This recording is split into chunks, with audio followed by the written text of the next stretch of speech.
Itulah yang membuat orang stres. Kalau pergi ke jalan Ahmad Yani, itu beban itu hilang. Karena Pak Dokter Darusman akan ngasih resep. Makan ini, gitu. Makan, beban itu hilang, tertidur. Berhenti. Tapi kalau kita ikut pengajian, beban itu berhenti. Jadi mengaji itu mengalihkan beban. Kita kalau berada di dapur, ada gas bocor di situ. Kita kan tak sadar bahwa di situ ada racun. Maka menyelamatkannya dipindahkan dari dapur ini ke ruang tengah. Nah, begitulah orang yang pengajian itu. Jadi kalau tak pernah dia pengajian, begitu terus pikirannya. Beban kantor, beban ini, beban ini. Akhirnya untuk menghilangkan beban itu pergi dia ke diskotik. Makanya di kota-kota besar, yang satu lagi tak, diskotik ini, akhirnya dia pergi ke rumah, namanya rumah spiritual.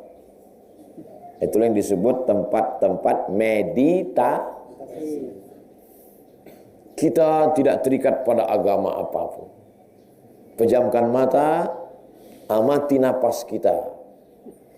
Amati napas, kapan napas berhembus, kapan napas naik. Sesungguhnya pekerjaan yang dia lakukan itu adalah mengalihkan beban pikiran. Nyambung kan? Paham itu kan yang saya sampaikan? Tidak ada istilah mengosongkan pikiran, itu nggak ada. Karena pikiran tak bisa kosong. Yang ada itu adalah pikiran ini lelah. Memikirkan ini, memikirkan itu, lelah. Kenapa orang gila tak lelah? Karena dia tak berpikir. Karena pikiran ini kacau, banyak beban, detak jantung tak normal, sakit jantung, gula tak normal, diabetes, otak tak normal, stres, depresi. Ketika orang berzikir, maka dikasih beban baru pada lidah. Subhanakallahumma wa bihamdika astaghfiruka. Allahumma rabbighfir. Lisannya dikasih beban baru, pikirannya juga baru. Itu rasionalnya. Kalau mau bertanya kenapa dengan berzikir orang menjadi tenang, itu jawaban rasional. Karena orang sekarang perlu dikasih jawaban rasional. Kenapa kita mesti berzikir? Itulah jawaban rasional. Tak ada istilah. Yang membuat letih ini badan atau pikiran? Pikiran. Makanya ada orang yang baring aja dari pagi sampai petang, tapi dia letih. Kenapa letih? Karena pikiran. Tapi ada orang dari pagi, siang, malam, dia tak letih, semangat terus. Kenapa? Pikiran. Maka orang menulis buku judulnya The Power of Mind. Mind, M-I-N-D, kekuatan pikiran. Mindset, cara mengatur pikiran. Jadi dalam Islam itu kita disuruh berzikir. Supaya apa? Supaya pikiran kita sehat, kolbu kita sehat. Jadi saya dulu tak paham itu, lama-lama patutlah orang. Jadi bapak ini kena penyakit, tidak bisa tidur malam, makan ketergantungan obat, insomnia. Sampai akhirnya diundangnya saya ke Indragiri Hulu. Umurnya sekitar 70. Acara lomba nasyid. Sudah tua, umur 70. Dia jadi panitia lomba nasyid di kampungnya. Saya tabligh akbar. Gimana ceritanya nih Pak? Saya Pak Ustadz waktu mau pensiun itu takut tak makan. Makan apa nanti sesudah pensiun? Akhirnya duit tabungan nih saya belikan ke tanah nanam sawit. Datang saya memupuk, membersihkan. Pas panen pertama, waktu sedang panen itu datang orang, bilang tanah ini punya kami. Maka kebun ini punya kami, kata dia. Sejak itulah saya sakit. Asal malam mau tidur, kenapa beli tanah, kenapa tanam sawit, kenapa? Tak mau tidur saat malam. Pergi saya ke Pekanbaru, beli obat, dikasih obat tidur. Tertidur saya habis makan obat. Asal habis dosisnya berpikir lagi. Anaknya kuliah di Unri. Anaknya ini selalu ikut pengajian saya dari 2009, 4 tahun, 10, 11, 12. Waktu mendengar pengajian Ustaz itulah berhenti pikiran saya itu. Baru saya paham. Rupanya mengaji ini mengalihkan pikiran dari sawit tadi ke Abdullah bin Abbas. Dari memikirkan sawit tadi memikirkan. Paham antum alasan rasional kenapa orang mengaji jadi tenang. Satu lagi bapak-bapak bangkrut usahanya. Rumah besar di Pekanbaru tinggalkan. Stres. Ditagih orang. Tak bisa tidur malam. Makan obat. Ikut pengajian di Al-Falah. Tenang. Oh. Jadi kalau orang yang tidak selalu berpikir rasional, orang sekarang ini perlu apa alasan rasional? Apa argumentasinya? Secara rasionalitas akalnya apa? Ya ini. Bahwa akal kita ini mesti diajak untuk pindah out the box. Keluar dari kotak yang sempit. Antum ikut pengajian Ustadz Mawardi Muhammad Saleh. Terbuka cakrawala antum. Mengapa dalilnya satu kok bisa jadi haram? Kok bisa jadi makruh? Mengkaji usul fikih. Duduk antum mengaji dengan Ustadz Mustafa Umar. Diajaknya cerita tentang tafsir. Terbuka lagi cakrawala berpikir. Duduk antum sama Ustadz Sayyidul Amin. Diajaknya bercerita tentang penyakit-penyakit hati. Keluar antum dari kotak yang kecil yang merusak kepala. Itu maka kita disuruh ngaji.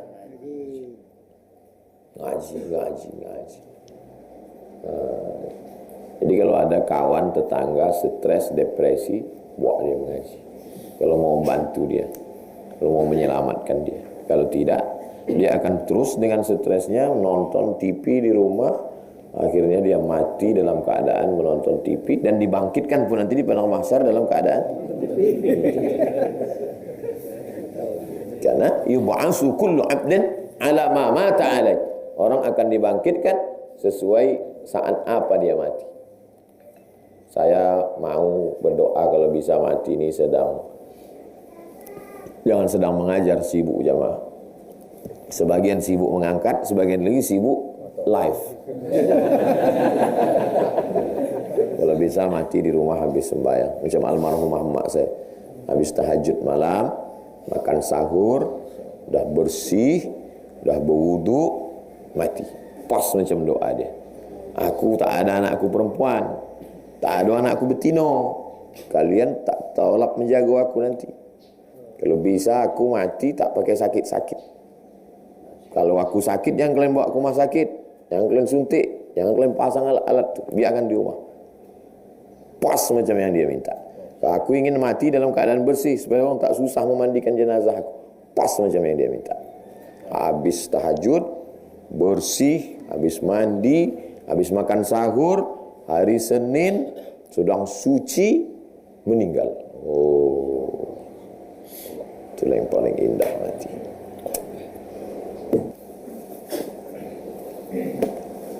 Mata pencaharian utama saya adalah BRI Link. Apakah BRI Link termasuk riba? Wama adraka ma BRI Link. Apa BRI Link kok? Ada yang bisa menjelaskan apa BRI Link?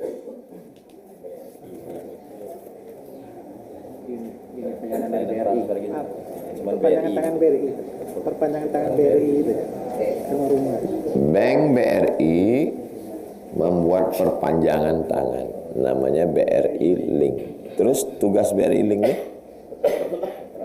apa kerja dia? Kenapa dia mesti membuat satu unit jasa? Karena di kampung itu tidak ada bank. Maka dia bekerja sama dengan riba.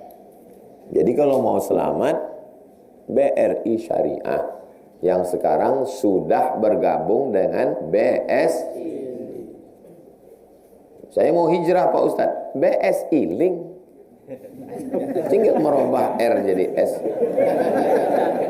Habis R, S kan? A, B, C, D, F, G, H, R, S. Terus apa? BR, BSI, link. Nah, itu caranya, berhenti. Apakah kegiatan yang dilakukan seperti transfer? Man ra'a minkum mungkaran, siapa yang menengok kemungkaran, falyughayyirhu biyadihi, robah dengan tangan. Robah dengan tangan, robah jadi BSI link. Bukan ikut di dalam. Udah tahu kemungkaran, ikut juga di dalam. Jangan ikut di dalam. Maunya pakai BSI, tapi biasanya di daerah belum ada. BSI ikut menanggung dosanya. Hai BSI, padahal kalian gabungan dari 3 bank. Bank Mandiri, BNI, BRI. Kenapa tak kalian sebar? Jadi kalau ada orang di kampung masih berdosa, itu gara-gara kalian BSI. Jangan kalian anggap kalian sudah selamat. Hati-hati kalian BSI.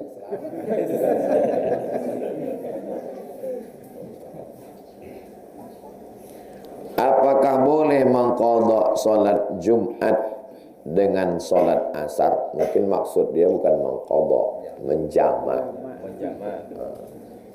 Menjamak. Menurut mazhab Hambali tak boleh menjamak salat Jumat dengan salat asar. Kenapa tak boleh? Karena salat Jumat ibadatun mustaqillah, ibadah yang berdiri sendiri.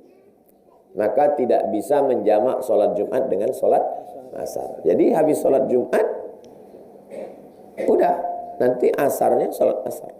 Menurut mazhab Syafi'i, habis salat Jumat tuh bisa dia salat asar jamak takdim qasar dengan Jumat. Kenapa?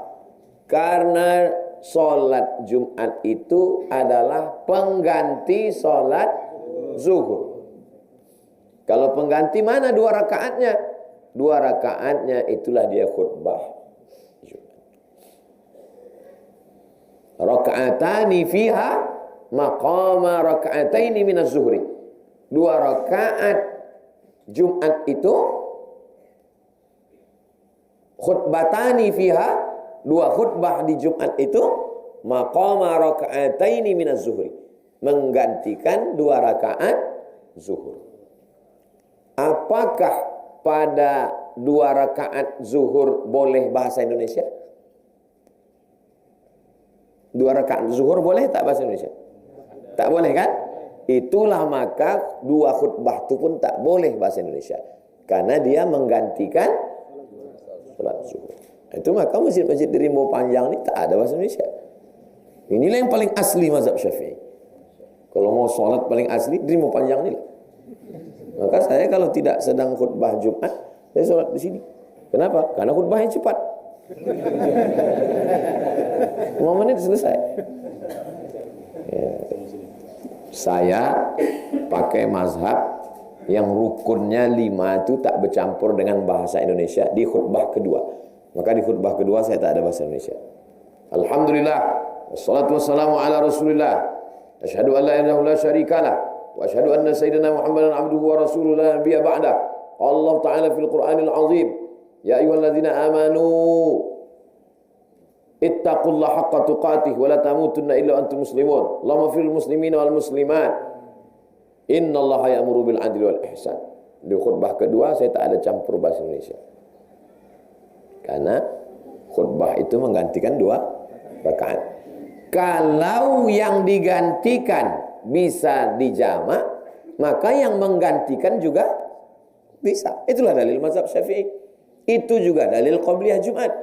Kalau yang digantikan ada qabliyahnya, zuhur, maka yang menggantikan juga ada qabliyah. Jadi usulnya, dasarnya adalah apakah Jumat itu pengganti zuhur atau Jumat itu ibadah yang tersendiri. Menurut mazhab Hambali, Jumat itu ibadah tersendiri, maka tak bisa dijamak dengan asar.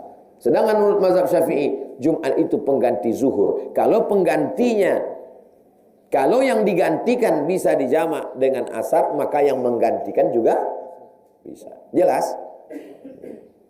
Jadi nanti kalau ada ustaz berceramah, tak bisa itu sholat Jumat dijamak dengan asar. Berarti dia pakai mazhab Hambali. Bisa kata dia. Berarti dia pakai mazhab Syafi'i. Kalau mau jawab singkat, mudah aja. Menurut mazhab Syafi'i bisa, Hambali tak bisa. Cuma saya mau menjelaskannya detail ke antum. Artinya nanti waktu antum ditanya orang, kalau bisa jawab detail, jawab detail. Kalau tak bisa jawab pendek macam tadi. Yang pendek itu pun tak ingat, apa boleh buat? Bagaimana menasihati orang yang rajin ibadah, rajin ke masjid, tapi mereka lupa kepada anak dan istrinya saat bermaksiat. Pengajian rajin, ke masjid rajin, bini tak berjilbab. Suami yang tidak menyuruh istri berjilbab, dua kemungkinan. Pertama, dia tak tahu hukum kepala rumah tangga. Itulah pentingnya kursus perkahwinan. Buatkan nanti minta kursus pernikahan supaya laki-laki ini tahu tanggung jawab. Yang kedua, dia tahu tanggung jawab dia, tapi dia takut ke bininya. Takut ke bini ini tak ada obatnya. Kalau takut melawan Israel, itu bisa dimotivasi dengan ayat-ayat jihad. Ustaz, ini ada beberapa tentara mau ke Papua melawan OPM. Tolong Ustaz berikan motivasi. Saya duduk sama tentara. Kamu membela NKRI ini negeri berdarah-darah para syuhada mati syahid melawan Belanda. Maka kau membela ini, kalau mati kau mati syahid. Kalau kau mati syahid, kau mati sakratul maut kal qarsi, macam cubitan lembut pada kulit. Kau tak kena azab kubur dan kau tidak dihisap di akhirat, langsung masuk surga. Semangatnya. Tapi orang yang takut ke bini tak bisa dimotivasi.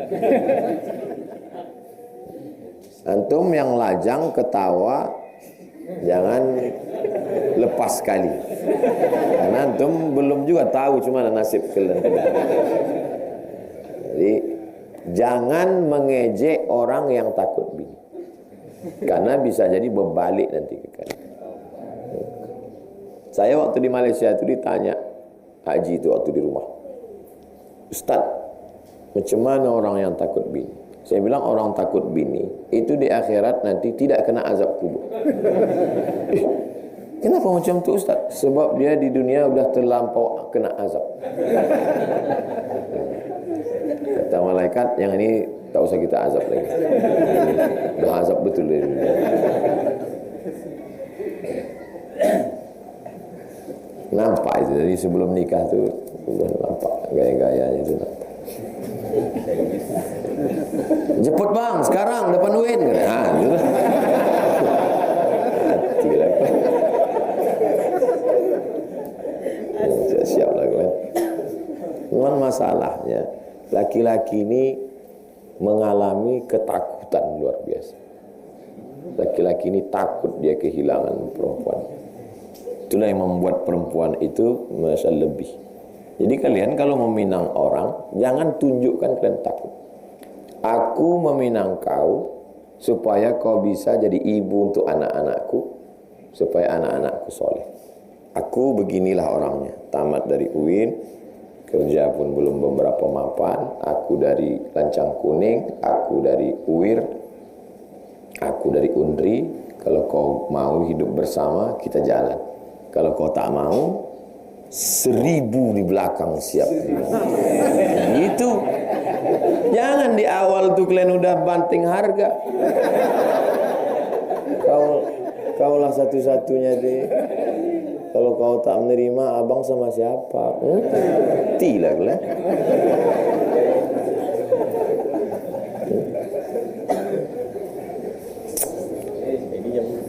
Apa benar zikir atau istighfar bisa ditolak Allah? Dalam kondisi apa ditolak zikir? Istighfar itu zikir, tasbih zikir, tahmid zikir, solawat zikir, baca Quran zikir, sembahyang itu pun zikir. Aqimis sholata li dzikri, zikir. Nah, jadi semua itu adalah cara wasilah untuk mengingat Allah. Kapan zikir bisa tertolak? Pertama, zikir di dalam tempat najis. Asyhadu anna Muhammadar Rasulullah. Antum dalam toilet, Allahumma sholli ala sayyidina. Tertolak itu tak boleh. Makanya dalam hati aja. Atau mau berwudu ada WC di dalam. Bismillahirrahmanirrahim. Nawaitu raf'al hadas. Tak bisa, tertolak itu. Yang kedua, zikir yang dibuat-buat. Man ahdasa, siapa yang membuat-buat. Ma laisa min. Man ahdasa, siapa yang membuat-buat. Fi amrina, dalam masalah agama. Ma laisa minhu, tak ada dalilnya sama sekali. Minhu, dari agama ini. Ditengok dari aspek apapun tak ada. Quran tak ada, hadis tak ada, ijma' tak ada, qiyas tak ada. Fahuwa raddun, maka amal itu mardud, tertolak. Selama masih ada minhu, ya latif, ya latif, ya latif, ya latif, ya latif, ya latif, ya latif. Boleh apa tak boleh? Boleh. Mana dalilnya? Walillahil asma'ul husna fad'uhu biha. Allah punya asma'ul husna, maka panggillah dia. Di antara asma'ul husna, Latif, yang maha lembut. Ya Latif, engkau yang maha lembut. Kau kenapa zikir kau ini dari tadi ya Latif? Mau menghadap calon mertua. Biar supaya lembut hati dia. Ya Latif, ya Latif, ya Latif. Begitu sampai situ lembut aja hati dia, lunak. Hati mertua tadi. Mertua jantan lunak, mertua perempuan tidak. Itu maka banyak zikir. Kebetulan zikir-zikir ini disusun oleh Imam Al-Haddad, maka disebut dengan Ratib Al-Haddad. Kebetulan zikir-zikir ini disusun oleh Imam Al-Attas, maka disebut dengan Ratib Al-Attas. Kalau untuk melembut-lembutkan, Ratib Al-Attas. Kalau untuk menguatkan, Ratib Al-Haddad. Mau berperang, melawan musuh, Ratib Al-Haddad. Untuk lembut, Ratib Al-Attas. Isinya apa? Isinya ayat Quran, hadis Nabi, zikir, doa, disusun oleh ulama. Jangan baca Ratib Al-Haddad, jangan baca Ratib Al-Attas, jangan baca zikir sakran, bid'ah ini. Terus apa yang kami amalkan Ustaz? Baca kitab ini, baca ini, keluarkannya buku kecil. Judulnya Al-Ma'thurat, disusun oleh Syekh Al-Qahtani, cetakan Saudi Arabia. Apa beda? Yang disusun Imam Haddad bid'ah, yang disusun Imam Attas bid'ah. Kalau disusun Al-Qahtani tidak. Sama-sama disusun ulama. Jadi ulama menyusun. Apa benar sholawat tidak pernah ditolak Allah? Sholawat ada yang disampaikan Nabi dalam hadis. Lafaz sholawat yang ada dalam hadis, buka 99 tanya jawab sholat. Sholawat yang ada dalam hadis. Ada satu lagi sholawat yang dibuat ulama. Allahumma salli ala sayyidina Muhammad wa ala ali sayyidina Muhammad tibbil qulubi wa dawaiha. Itu dibuat ulama. Salatan tunjina biha min jami'il ahwali wal afat. Ulama. Tanfariju bihil qurab wa tuqda bihil hawaij. Salat yang dibuat oleh ulama. Tak boleh membuat-buat salawat. Siapa yang membuat-buat salawat ini masuk neraka, pelaku bid'ah. Imam Syafi'i membuat salawat. Kullama zakarahu zakirun wa ghafala an zikrikal ghafilun. Itu salawat yang dibuat Imam Syafi'i dalam kitab Ar-Risalah, kitab usul fikih. Pas di dalam itu ada dia. Bermimpilah seorang ulama berjumpa sama Imam Syafi'i. Imam Syafi'i, apa balasan Allah untuk engkau? Kata Imam Syafi'i, Allah masukkan aku ke dalam surga. Istanaku terbuat dari emas, lantainya permata, kubahnya, dan aku diiringi oleh para malaikat. Apa amal engkau? Karena aku menulis salawat kullama dzakaraka dzakirun wa ghafala an dzikrikal ghafilun. Itu yang selalu dibaca waktu malam Jumat habis.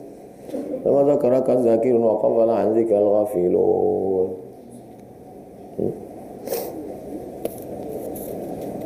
Siapa yang buat selawat bid'ah? Tapi Imam Syafi'i ada. Imam Syafi'i boleh. Apa hukum minta pelaris kepada dukun kampung?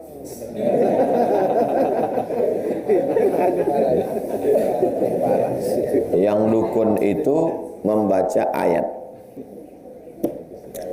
Wa may yattaqillaha yaj'al lahu makhraja wa yarzuqhu min haitsu la yahtasib wa may yatawakkal 'ala Allah fa huwa hasbuh innallaha balighu amrih qad ja'alallahu likulli syai'in qadara. Selalu disebut dengan ayat 1000 dinar. 1 dinar 4,25 gram emas. Sekarang lebih kurang 5 juta. Berarti kalau 1000 dinar 5 miliar. Waktu diamalkan orang itu diberi Allah dia rezeki dari yang tak disangka-sangka. Apakah boleh membaca ayat tertentu dengan mengharapkan balasan tertentu? Boleh. Mana dalilnya? Dalilnya bertawassul dengan amal soleh. Amal soleh apa? Membaca kalam Allah. Nanti masuk toko pagi baca Fatihah sekali, Qul huwallah 3 kali, Qul bil falaq sekali, Qul bin nas sekali, sholawat supaya dijauhkan dari gangguan jin-jin setan, supaya dibukakan Allah pintu rezeki. Boleh, tak salah. Tapi dia dukun Pak Ustadz. Mungkin dia ini dukun syariah.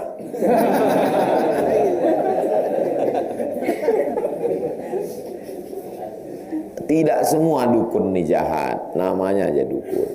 Contohnya dukun yang baik, dukun beranak, dukun sunat. Dukun sunat itu mana pakai? Tapi kata dukun itu memang sudah konotasinya jelek. Jadi coba belajar bahasa lagi. Kalau udah disebut dukun, tapi tidak semua. Dukun beranak, dukun sunat, dukun tukang khitan itu disebut juga dukun. Yang tak boleh itu dukun yang berkawan sama jin, kayak mantra-mantra, dukun santet, manggil hantu. Belajar lagi bahasa. Di samping itu ada juga syarat-syarat. Ini tak betul. Harus mondar-mandir dulu ke sana kemari, ke kiri. Itu jinnya itu menyuruh. Harus diambil diambil lidah terenggiling. Lidah terenggiling itu kalau dibukanya mulutnya begini, maka berdatangan semut-semut. Maka dikeringkan lidah terenggiling itu, digantungkan di atas toko. Sebagaimana lidah terenggiling itu berdatangan semut, begitulah pembeli itu datang ke toko itu. Itu sihir itu. Sama juga kalau benci sama orang, diambil tulang pukang. Pukang itu kan malu sama orang, tak berani. Sebagaimana malunya pukang ini, begitulah budak ini malu mau kenalan sama orang. Antum pinang anak gadis orang, dia tak mau. Antum sakit hati, antum santet dia pakai tulang pukang. Sesudah disantet pakai tulang pukang tu malu lah dia macam pukang. Malu kenalan sama orang, malu keluar rumah. Akhirnya sampai tua tak boleh. Diambil air mandi orang mati, disiramkan ke depan warung orang. Sebagaimana orang benci menengok kubur, takut, begitu orang takut belanja. Itu syarat-syarat itu yang mengasihnya setan. Paham itu kan? Ditariknya korelasi itu. Kita kalau berdoa tak pakai tulang pukang, tak pakai air orang mati, tak pakai lidah terenggiling, cukup pakai lidah multi level marketing. Bagaimana cara minta maaf dan bayar hutang pada orang yang pernah kita ghibahi dan kita zolimi? Kalau membayar hutang, utang itu materi, benda, duit, pinggan, mangkuk, balik kan? Kalau tak ada orangnya, balik ke ahli warisnya. Nanti ahli waris membagi kepada warisnya. Kalau tak juga, maka diserahkan ke masalih ammah, kepentingan umum. Kepentingan umum maksudnya kepentingan untuk masyarakat banyak. Contohnya, ke sinilah. Berapa dulu kau utang? Ada 100 juta Pak Ustaz. Bawa kan sini, kasihkan dia biar selesai. Masalih ammah. Kalau yang kita ribahi, ribah ni tak benda. Macam mana membalikkan ribah? Pernah kita ceritakan aib dia. Itu dengan minta maaf. Apakah kalau kita minta maaf mesti kita sebutkan dosanya? Tidak. Aku minta maaf ya. Kemarin waktu kumpul arisan rumah kau je lain kami bahas. Tak perlu. Aku minta maaf segala silap salah dosaku. Aku pun begitu juga. Dah, kalau kita sama-sama ngaji tak terlalu penting dia salah. Bahkan sebelum tidur malam kita udah maafkan semua. Orang yang menyimpan dendam sama dengan menyimpan duri dalam daging. Antum mau memetik bunga mawar, tertusuk durinya sikit, terpatah duri itu masuk ke dalam. Antum lepaskan atau antum biarkan? Orang yang menyimpan dendam kesumat, sakit hati, sama dengan menyimpan itu. Menyimpan itu. Asal tersenggol, balik sakit. Menghabiskan energi.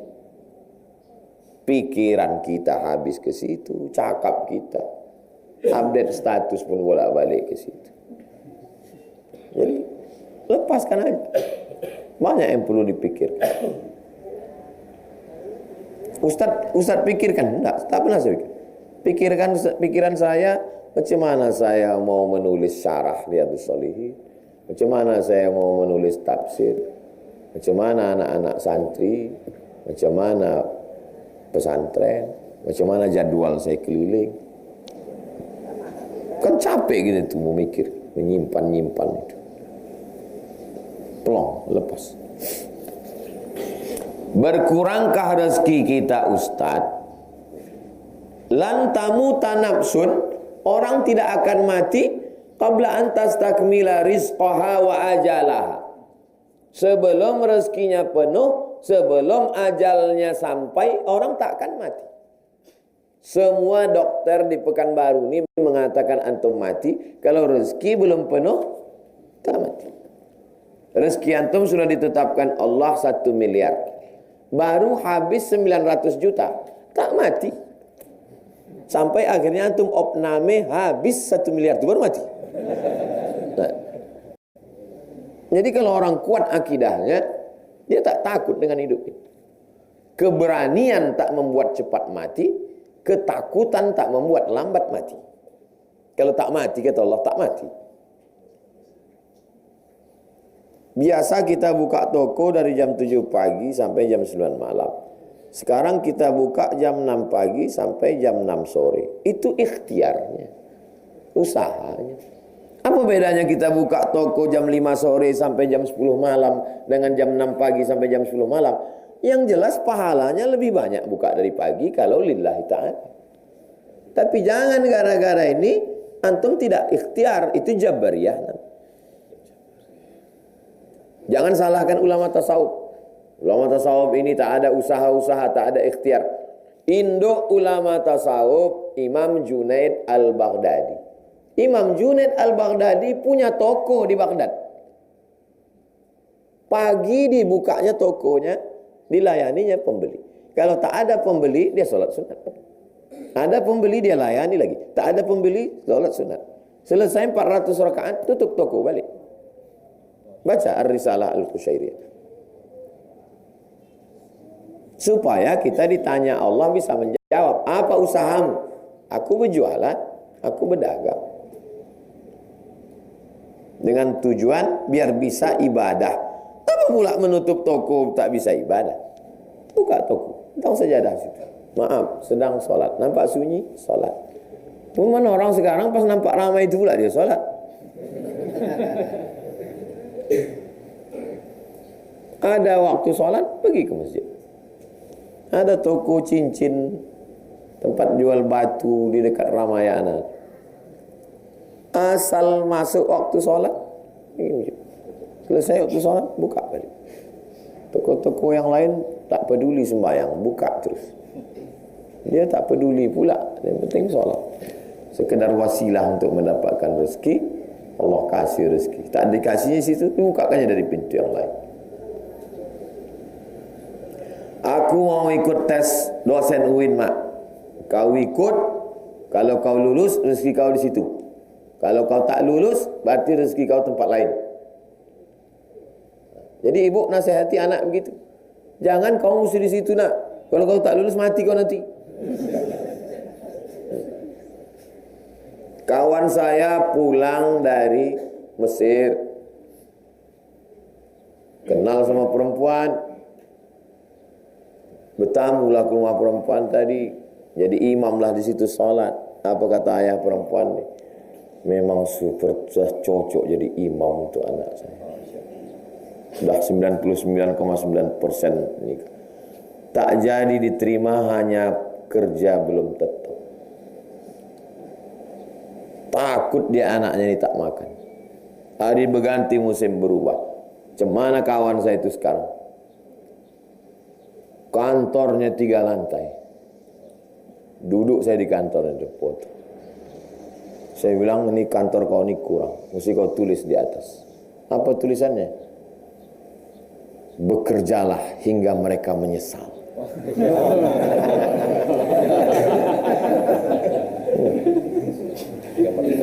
Kan yang disepelekan. Masa dia tak diterima hanya karena sekarang setiap 2 bulan sekali dia pergi umroh. Mungkin anak gadisnya tak jadi, mungkin udah 20 tahun tak pergi umroh. Berfoto pula Ustaz Somad di kantor. Apa tak menangis darah dia nengok Ustaz. Menyesal. Jadi kalian kalau diremehkan orang, jangan balas, tapi kalian semangat sampai mereka menyesal. Siap? Siap. Banyak yang teranya. Dan saya sampaikan pula kalian yang punya anak gadis, jangan kalian ukur orang dari waktu dia datang.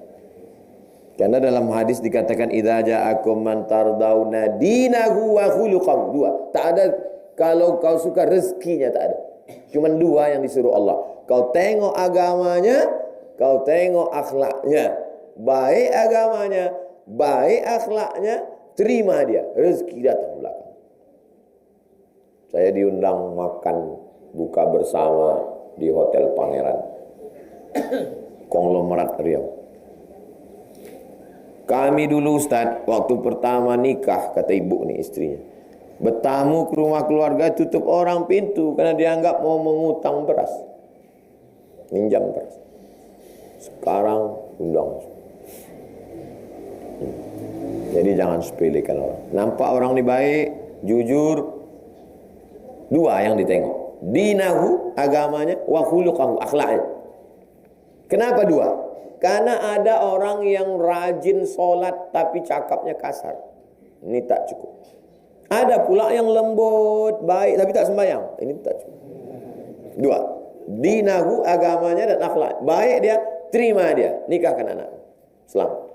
Ini gara-gara dia datang naik Grab, dia datang naik ojek, tak diterima padahal dia baik. Diterima yang punya mobil, rupanya tak sembahyang. Diterima ini rupanya berdukun. Udah hancur babak belur, baru bertanya ke Ustaz. Gimana ini Pak Ustaz? Menantu kami tak sembahyang. Beribu pertanyaan menantu tak sembahyang. Saya udah begitu, dalam hati saya, mampus kau. Dulu datang orang baik-baik, tak mau terima. Sekarang, dulu waktu masih gadis, datang orang baik. Oh, sekarang laki pemabuk, pecandu narkoba, tak sembahyang, barulah posting di Instagram. Aku siap menerima apa adanya. Apa adanya lagi, udah babak belur. Waktu gadis itulah siap menerima apa adanya. Saya perjuangkan, kalian nih tak laku juga kan. Udah aku perjuangkan kalian. Apa hukum istri yang sering sholat di ujung waktu? Padahal bolak-balik diingatkan tapi tak dihiraukan. Orang yang sengaja menunda-nunda sholat, itu dia mau meminta laknat Allah. Makanya begitu datang azan, Allahu Akbar, langsung wudhu. Yang paling bagus itu wudhu menunggu azan. Zalikumur ribat. Itulah jihad. Apa dia? Intizarus shalah ba'da shalah, menunggu salat. Yang paling bagus tuh waktu salat pekan baru. Zuhur 12.20. 12.15 sudah siap. Tapi kalau tak juga pas azan. Nah, nantilah. Allahu Akbar, langsung bangkit wudu. Jangan tengok, panjang lagi waktunya. Berubahlah. Siapa lagi merubah kita nih kalau tak kita? Apa hukumnya saya sebagai ayah tiri terlalu keras mendidik anak tiri saya untuk hal ibadah dan adab, sementara ibunya kurang peduli? Antum kalau nikah sama janda punya anak, lalu antum berhubungan dengan emaknya, maka anak janda itu sampai hari kiamat tak bisa antum nikah. Namanya mahram mu'abbad, kekal abadi dia jadi anak antum, walaupun ayahnya orang lain.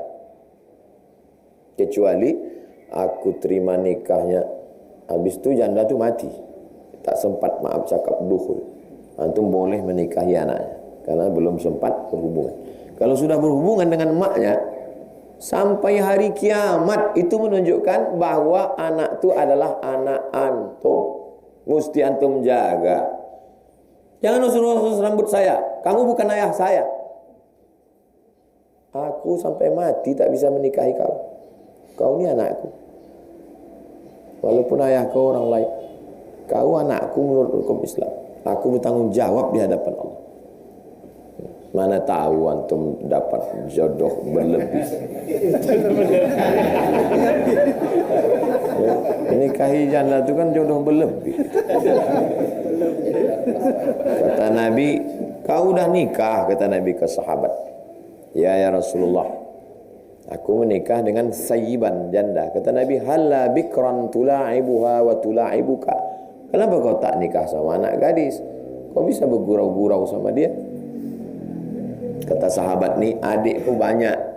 Kalau aku nikah sama anak gadis, sebaya sama adikku, berkelahi nanti dia. Aku nikah sama janda agak berumur sikit supaya bisa dilindunginya adik-adik. Tengok cara berpikir dia. Dia tak berpikir untuk dirinya.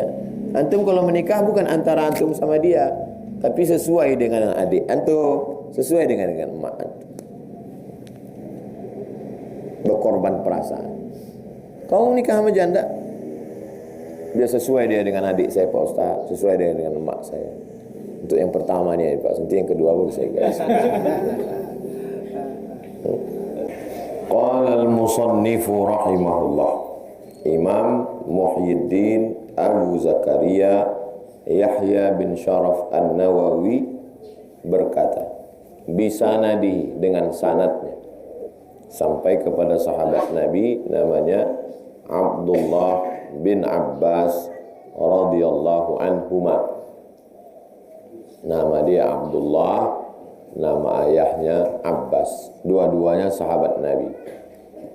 Arti sahabat Nabi, man laqiyan Nabi, berjumpa dengan Nabi, wa amana bihi, beriman dengan Nabi, wa mata 'alal Islam, meninggal dalam keadaan muslim. Itu arti sahabat. Secara kekeluargaan, Abbas adik beradik dengan Abdullah. Abbas bin Abdul Muttalib, Abdullah bin Abdul Muttalib. Jadi Abbas ni paman Nabi, pakcik Nabi, dari pihak ayah. Qala Abdullah bin Abbas berkata, Kana Umaru, kana adalah Umar bin Khattab radhiyallahu anhu, yudkhiluni, memasukkan saya, ma'a asyakh, bersama asyah. Kalau satu orang syekh, kalau dua orang syaikhan, kalau tiga orang asyah.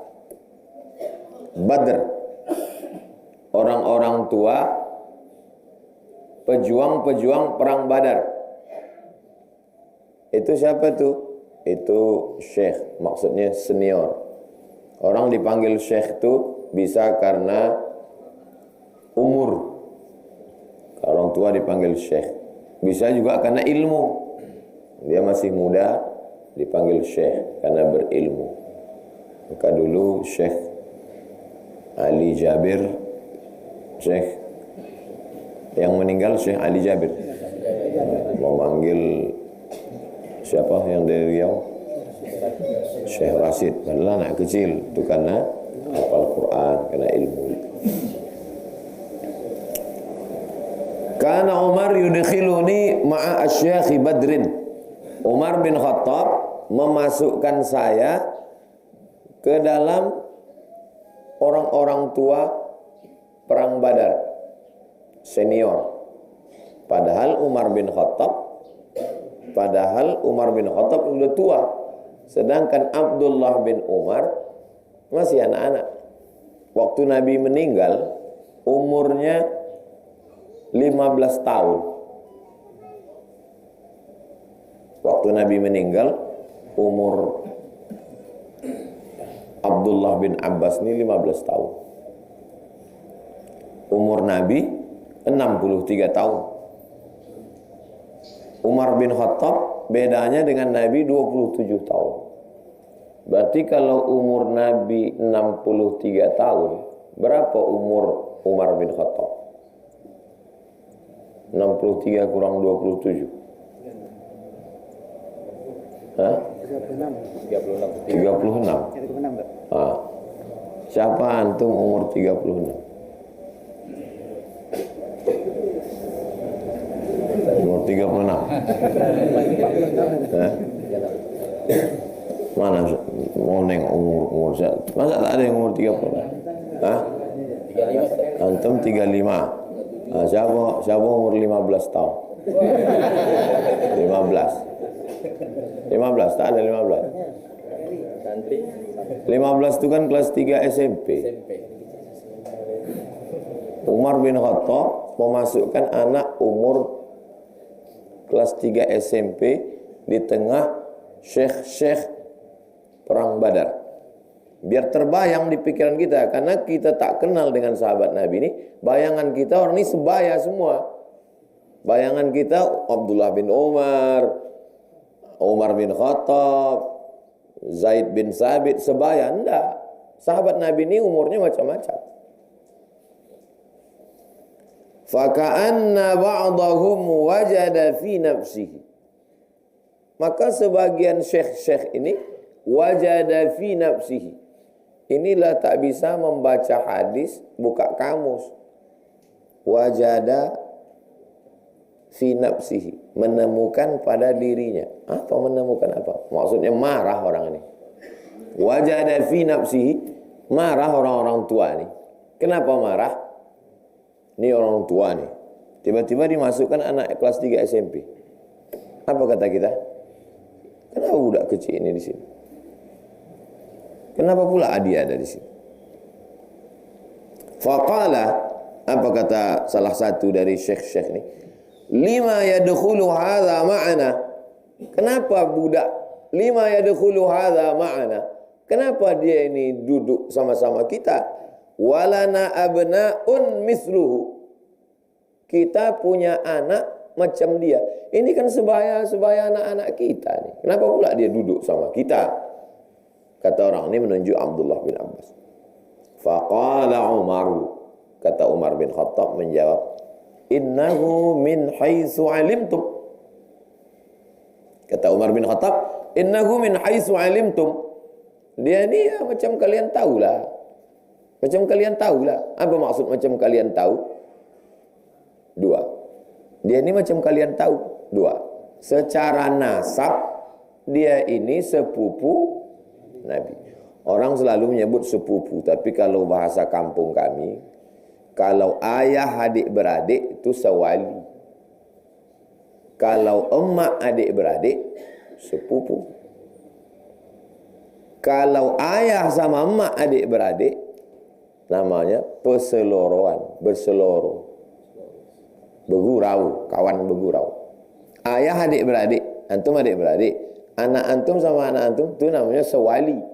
Kenapa disebut sewali? Sebab kalau ayahnya meninggal, atuknya meninggal, abangnya meninggal, adiknya meninggal, anak antum itu bisa jadi wali nikahnya. Maka itu disebut dengan sewali. Kalau emak adik-beradik, bini antum sama bini antum adik-beradik, maka anak-anak antum ini disebut dengan sepupu. Sedangkan antum disebut dengan sepengambilan, moyan, pemboyan. Antum punya adik perempuan, antum laki-laki.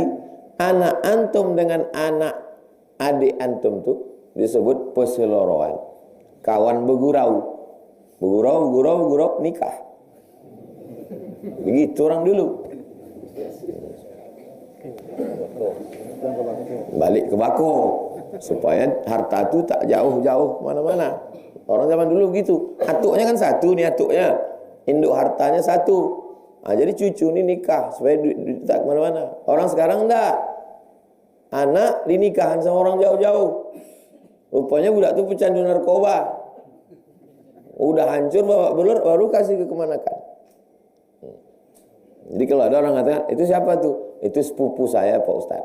Cemana hubungan kau? Ayah saya sama ayah dia adik-beradik. Itu tuh sepupu, itu sewali. Tapi orang sekarang semua sepupu.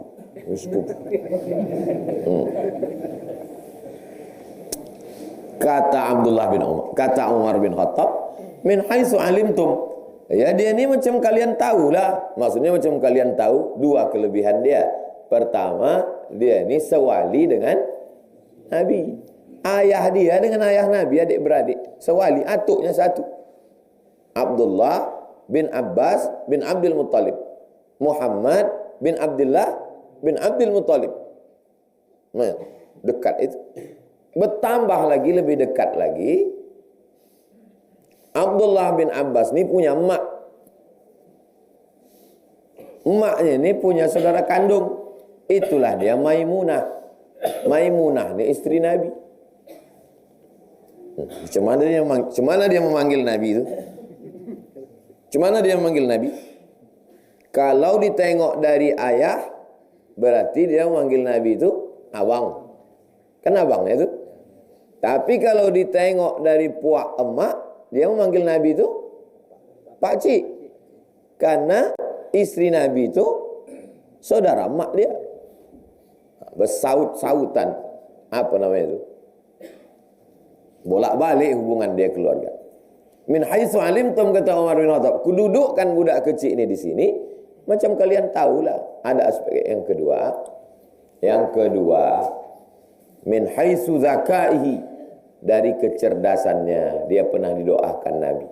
Doa Nabi untuk dia, Allahumma faqihhu fid din wa 'allimhu ta'wil. Dalamkan ilmu agamanya, ajarkan dia takwil, pemahaman Quran yang benar. Itulah maka aku dudukkan dia di sini. Ini dalil boleh kita komplain kalau ada sesuatu yang aneh. Kenapa budak ini ada di sini? Bertamu kita ke rumah orang, semua orang-orang tua senior, ada anak kecil.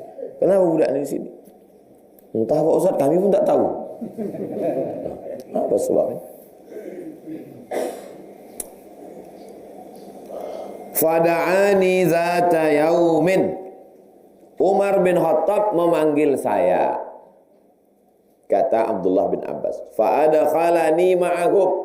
Dimasukkannya saya duduk bersama mereka. Fama ra'aitu annahu da'ani yawma idzin. Menurut saya, kata Abdullah bin Abbas, ma ra'aitu annahu da'ani yawma idzin illa liyuriyahum. Dia memanggil saya, mendudukkan saya di tengah mereka. Dia mau mendudukkan saya di tengah mereka liyuriyahum, untuk menunjukkan ke mereka kehebatan saya. Dia mau menunjukkan ke mereka kehebatan saya. Qala ma taqulu fi qaulillah. Lalu kemudian setelah duduk, siapa yang duduk tadi? Abdullah bin Abbas. Ditanya Umar bin Khattab, ma taquluna fi qaulillah? Apa pendapat kalian tentang ayat A'udzubillahi minasyaitonirrajim. Idza jaa nasrullahi wal fath. Tuan-tuan Syekh perang Badar. Apa hebatnya orang perang Badar nih? Sampai kita berdoa kepada Allah menyebut orang perang. Salatullah salamullah ala taha rasulillah. Salatullah salamullah ala yasin habibillah. Tawassalna bismillah wa bil hadi rasulillah wa kulli mujahidin lillah bi ahlil bi ahlil badri. Berdoa kepada Allah barakat pejuang Badar. Pak Kiai, apa amalan untuk saya biar mudah urusan ini? Baca selawat. Berapa kali? 313. Sogan bertanya ke Kiai, balik ke rumah. Datang orang bertanya, Pak, saya kalau kesulitan apa zikir saya? Baca selawat. Berapa kali? 313. Awak tidak bertanya ke Kiai di Sogan. Engkau tidak Sogan kawak. Ditanya, kenapa 313? Pokoknya begitu saya terima dari Kiai, baca aja. 313 itu jumlah syuhada Badar. Perang Badar itu jumlahnya 313. Jumlahnya saja pun menjadi kemuliaan. Begitulah hebatnya orang perang Badar. Kata Abdullah bin Umar, kata Umar bin Khattab, ma taquluna fi qaulillahi idza jaa nasrullahi wal fath? Apa yang kalian tahu tentang ayat idza jaa nasrullahi wal fath? Faqala ba'duhum, sebagian tuan-tuan Syekh perang Badar tadi menjawab, veteran perang Badar. Apa kata mereka? Umirna nahmadullaha wa nastaghfiruh idza nasarana wa fataha alaina. Allah menyuruh kita memuji Allah alhamdulillah wa nastaghfiruh astaghfirullah idza nasarana, kalau Allah menolong kita dan Allah memberikan kemenangan untuk kita. Idza jaa nasrullahi wal fath, kalau sudah datang pertolongan Allah dan kemenangan. Wa ra'aitan nasa yadkhuluna fi dinillahi afwaja fasabbih bihamdi rabbika wastaghfir. Kalau kamu sudah menang, maka banyak-banyaklah bertasbih dan banyaklah beristighfar. Itulah makna ayat itu, kata syuhada, kata syekh-syekh perang Badar. Wasakata ba'duhum, yang sebagian diam. Falam yakul syai'an, tak bercakap apa-apa. Faqala li, datang Umar, ditanyanya Abdullah bin Abbas, akadzalika taqulu ya bin Abbas? Apakah memang itu makna ayat ni Abdullah bin Abbas? Wa qultu, ku jawab, la, bukan itu makna ayat. Fama taqulu, lalu apa makna ayat iza jaa nasrullahi wal fath? Qultu, kata Abdullah bin Abbas, huwa ajalu Rasulillah a'lamahu lahu. Iza jaa nasrullah itu artinya ajal umur Rasulullah yang diberitahukan Allah kepada Nabi Muhammad. Terkejut orang tadi, hah? Ajal. Iza jaa nasrullah wal fath, kalau sudah datang pertolongan Allah dan kemenangan, wa dzalika alamatu ajalika, itu artinya ajal kau dah sampai, tak lama lagi kau akan meninggal. Fasabbih bihamdi rabbika, karena kau sudah mau meninggal, maka banyak-banyaklah bertasbih. Subhanallah, subhanallah. Wastaghfirhu, banyak-banyak beristighfar. Innahu kana tawwaba, Allah menerima taubatmu, Allah Maha penerima taubat. Faqala Umar, kata Umar bin Khattab, ma a'lamu minha illa ma taqul. Aku tak tahu makna ayat macam ini sebelum kau mengatakan ini.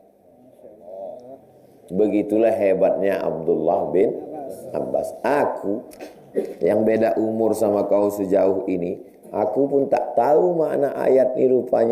Rupanya iza ja'a Nasrullah itu artinya ajal Nabi udah dekat. Karena ajal sudah dekat, maka banyaklah bertasbih dulu. Setelah bertasbih baru beristighfar. Tapi kita tadi beristighfar dulu. Astaghfirullahaladzim, astaghfirullahaladzim, astaghfirullahaladzim. Habis itu baru bertasbih. Subhanallah, subhanallah. Nah, gimana ini? Beristighfar dulu, habis itu baru bertasbih. Itu perbuatan Nabi.